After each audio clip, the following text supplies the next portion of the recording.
In this episode, we take a look at the DJI Mic, which is a 2-transmitter to single receiver wireless microphone system.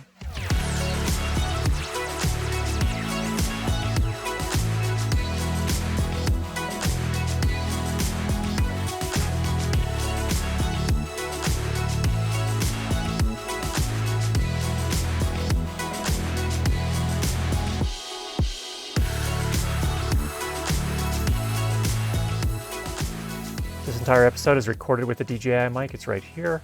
You can see we have the recording running on the transmitter itself, and we're also recording to camera. So let's go ahead and jump in. I want to actually cover one thing first.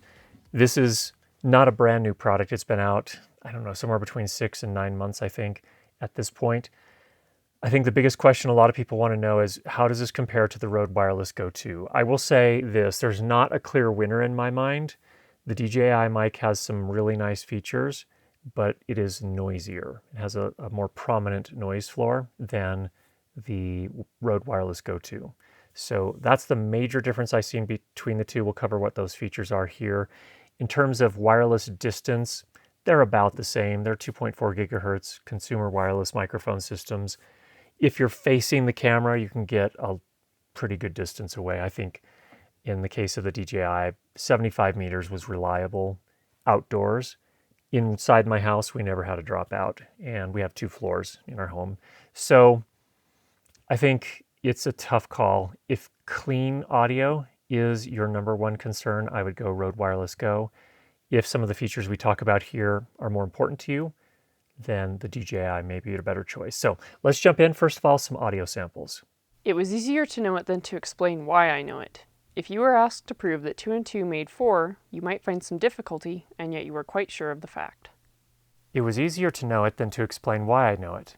If you were asked to prove that 2 and 2 made 4, you might find some difficulty, and yet you were quite sure of the fact. Now, let me run through the pros and cons. Number 1, pros. This is a tiny little transmitter here. It's smaller than the Rode Wireless Go.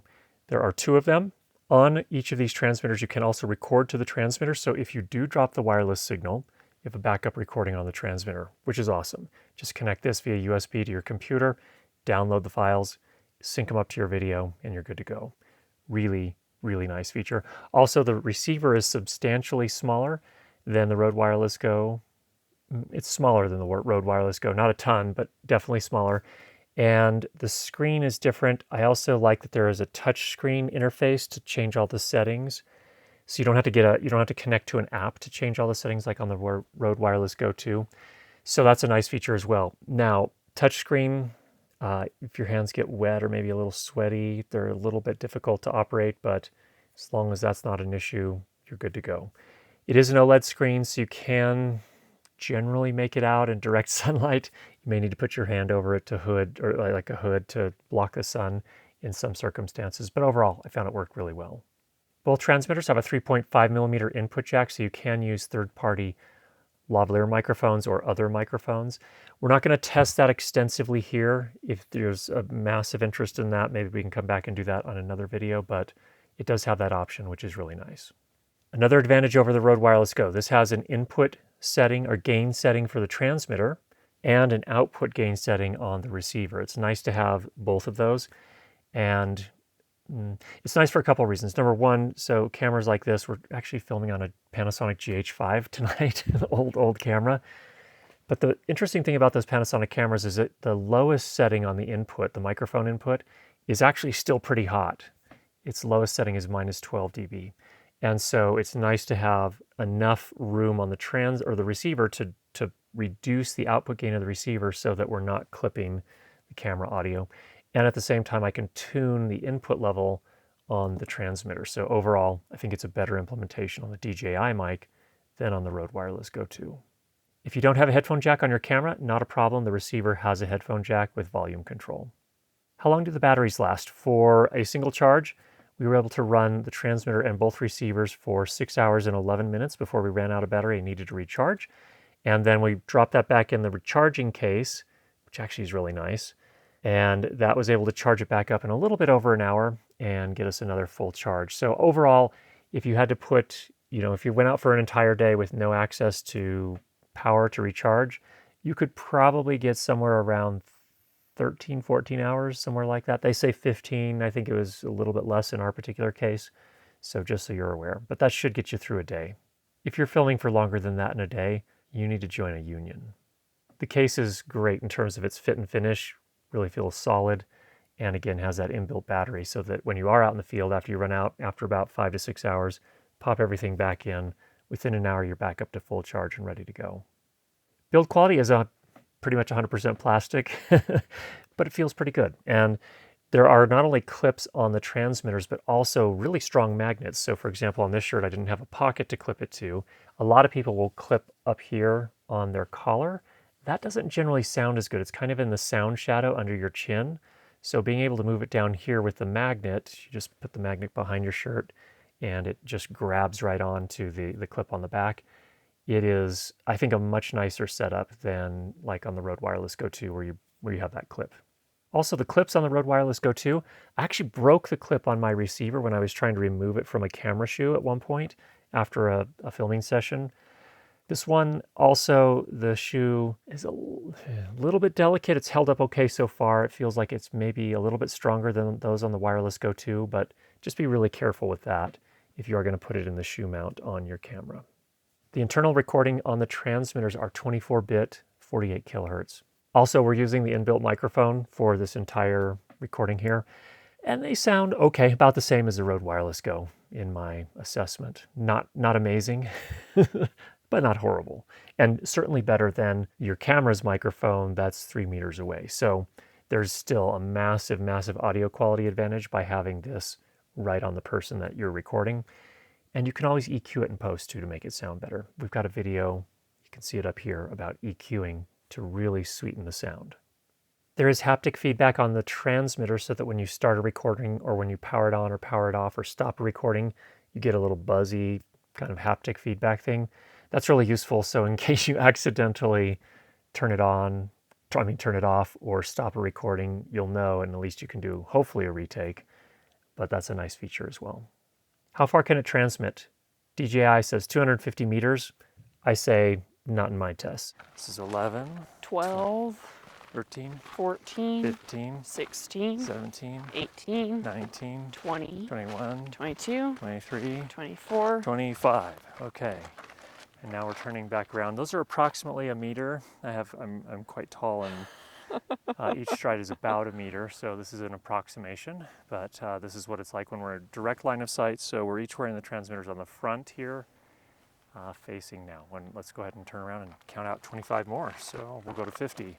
So 26, 27, 28, 29, 30, 31, 32, 33, 34, 35, 36, 37, 38, 39, 40, 41, 42, 43, 44, 45, 46, 47, 48, 50. Okay. All right, so now we're at 50 meters from the camera right now, and we're now facing back toward the camera. Here, okay. Yeah. Approximately 75 meters here. You also got to meet Troy just a minute ago, who is working on a trailer right now. Thank you, Troy. You're fine. You can do whatever you need to do. So 75 meters we're now facing, so we're direct line of sight. Indoors, we have a 2-story home. It did fine. We have 1,500 square feet on the lower level, 15 on the upper. We walked all the way from one end to the other, going upstairs and then back downstairs. We never had a dropout for both transmitters. That's great. Outdoors, different story. Up to 75 meters, we were able to hold a signal if we were facing the camera with the transmitters on the front of us. As soon as we turned away so that our bodies were between the transmitter and the receiver, we got our first dropout at 20 meters. So just be careful if you are working outdoors, especially if you're not working near any walls. That's where it seems to struggle. All these systems seem to have that same challenge. In fact, this is not that much different from the Rode Wireless Go 2. It also tends to have those same issues. I think it did a little bit better facing away from the camera on the Rode Wireless Go 2, but not night and day difference. So just be aware if you are outdoors and you do, for whatever reason, need to film something really far away, you just need to keep facing the camera and wear the transmitter pack on the front. Now, both of them have recording capability, so it's not the end of the world. You can be recording in the transmitter, so if you do drop the wireless signal, you've still got the backup recording. So that basically kind of solves that problem with a little bit more work in post. The kit also includes in the charging case both USB and Lightning connectors so that you can connect these directly to your mobile device or to a computer. So if you wanted to record directly into your computer, you could certainly do that. There are two different modes in terms of, well, actually three different modes for output from the receiver into your camera or into your mobile device. Although, let me talk in the context of a hybrid camera here, for example, in this case, a GH5. You can record in mono mode. So that takes the two different wireless transmitters, combines them into a mono signal, and just puts out that mono signal. So in post, you wouldn't be able to do any sort of processing on the independent channels. They would already be mixed together. That's fine. In stereo mode, it puts one transmitter on one channel and the other transmitter on the other channel. So in post, so in essence, what it does, it records one to left channel, one to right channel. In post, that means you can process them independently. So that is really, really nice if you do intend to do a really high quality mix and you really want to get the best quality audio possible. There's also a mono safety track mode. So basically what that does is it does the same thing. It mixes the two transmitters together into a mono signal, and it just reduces the recorded level by 6 dB, and then it sends the normal level out of the output into your camera. So it doesn't actually record two channels, one at the normal gain and one at a lower gain level on the recorder. It just records the lower gain level on the recorder, on the transmitter. So that was a little bit different than I expected, but it is nice to have that safety track feature. It can save you if your audio ends up getting louder than you expected, then it won't clip and distort. You can always pull back. It will on your camera, but on the recording, on the transmitter, you can always pull that, sync it up to your video in post, and then you'll have audio that's probably not clipped. Minus 6 dB isn't a whole lot of headroom, but it does provide some additional headroom, so that can work out nicely. To download the recordings from the transmitter, it's very nice because you just connect to your device via USB, your computer, and it's just like a USB drive. So that's really nice. On the road, you had to actually use a special app to download it. Not as convenient. This is just a lot easier that way. The transmission is encrypted, so if you're doing something really important and you don't want someone else to be tapping into your signal to hear what you're doing, this should not be a problem with this. It does include fur covers for recording outdoors, especially in wind, and they stay on very, very securely by actually twisting on substantially. So it works, I think, even better than the Rode Wireless Go 2. The Wireless Go 2, they did a better job than the original Wireless Go with those fur covers, but I think this is even better than that. So good work, DJI. And then finally, the price comes in for the kit with two transmitters, receiver, the charging case, a little bag here, a little kind of nylon bag, a USB-C to USB-A cable, the fur covers, all that comes in for $329 US at the time of this review. There are some cons. No product is perfect. Let's talk about them. The first I've already mentioned, and that is that the self noise, or the maybe it's the dynamic range, I'm not sure, but the practical noise floor sits higher on this than it does on the Rode Wireless Go by actually a substantial margin. In the case of this, we were able to just barely get under 60 dB RMS max, and I do this kind of standardized test. The way I do it is I come in here in my recording space. I've got a sound blanket on the table in front of me, one to my right, one to my left, one back by the camera, blanket on the floor, and all of those make for a very good recording environment. So I'm not getting a lot of noise when I do that test recording. Right now, you're actually hearing there's a fan in this light, and there's a fan in the light that's projecting here on the back wall. So you're going to hear a good bit of that. This microphone will pick that up. But in any case, in that practical noise floor sample, I record some just spoken word dialogue, and then I leave a portion of maybe 15 seconds of silence. I bring that into post, normalize the audio levels to minus 23, so that standardizes it across tests from different microphones. And then I measure the loudness, basically, or the RMS max amplitude of the silent portion. And what that does, in this case, we found that with a high-pass filter applied, we had to apply a high-pass filter at about 75 hertz. We were able to get to just barely under 60 dB. I like to see that under 60 dB, but we had to add that high-pass filter to get there. It's not the cleanest system in the world. If having less self-noise or less noise in your noise floor is important to you. Obviously, you're going to have to control your environment, but this microphone system adds a little bit more noise, or at least records less dynamic range, puts less space between the noise floor and what you're recording, the dialogue, for example, that your recordings are going to be a little noisier. Now, let me put that in context. If you're recording vlogs and you're out on the street, it's not going to matter. It does not matter. There's so much noise out there anyway. No big deal.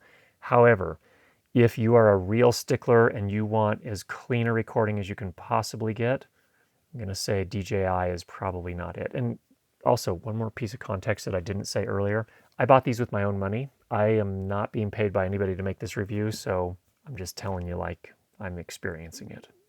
I mentioned earlier that the shoe for mounting into the shoe mount on your camera feels a little fragile. The nice thing, it is replaceable, at least in theory.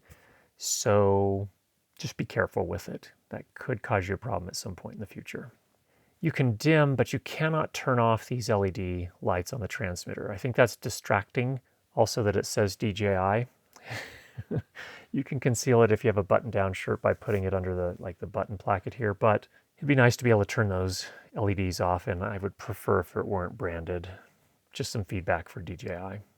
As I mentioned before, that safety track only reduces the level by -6 dB, and it does not record the normal gain plus the reduced gain, the -6 dB gain.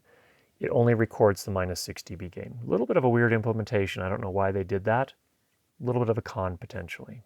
The inbuilt low-cut filter is pretty aggressive. It's probably fine if you're working outdoors in the wind, like really heavy wind, and those fur covers aren't necessarily managing all of the wind. But other than that, I would not use it for everyday use, especially for men's voices. It'll really cut into men's voices and thin them out and make them not sound quite so great. So instead, apply a less aggressive high-pass filter or low-cut filter. They're the same thing, different names, in post to get a better sound. And then the distance outdoors, as I mentioned before, this is not unusual for a 2.4 gigahertz system, but it's not 250 meters that they advertise. Not that I'm seeing. We did well, I think reliably up to 75 meters. We were able to hold a connection if we're facing, with the transmitter on our fronts, facing the camera. But once we got beyond that, no. And as soon as you turn away, we started dropping out at about 20 meters. So that's our test. That's real world example. So just be careful if you're going to be doing a lot of outdoor recording, especially if you need a lot of distance. Again, if you're facing the receiver with the transmitter on your front, you can get quite a lot of distance. I don't know why you'd need more than 75. Maybe there are a few special cases, but you've also got the backup recording. So there's one other con I want to talk about, and that is latency. What happens with a digital wireless microphone system is that there's some amount of processing time it takes when you talk. The analog microphone on the transmitter captures that sound, converts it into digital, it encrypts it, it sends it wirelessly to the receiver. The receiver then decrypts it, converts it back to analog, and then sends that into your recorder. The latency on the DJI mic system measures in at 27 milliseconds. I tested it by recording a wired mic into a recorder and also the DJI mic into that same recorder and the same recording onto separate tracks, measured it in Adobe Audition, and we see a full 27 milliseconds of latency. What that means in practical terms is that's nearly a full frame of latency if you're filming at 29.97 frames per second. That also means that if you are recording into a recorder, you're recording a wired boom mic, say for example, and audio via the DJI mic wirelessly, they're going to be out of sync.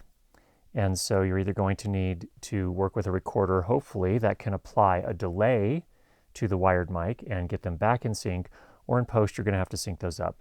It is a consideration. If you're not using wired mics, and if you're okay with something being about a frame off, not a big deal. But for those of us that are trying to get things right, it's a problem.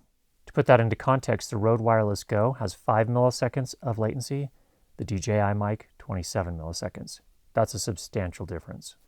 Overall, I don't think there's a clear-cut answer on whether the DJI or the Rode Wireless Go is better. It depends on your priorities and what's important to you.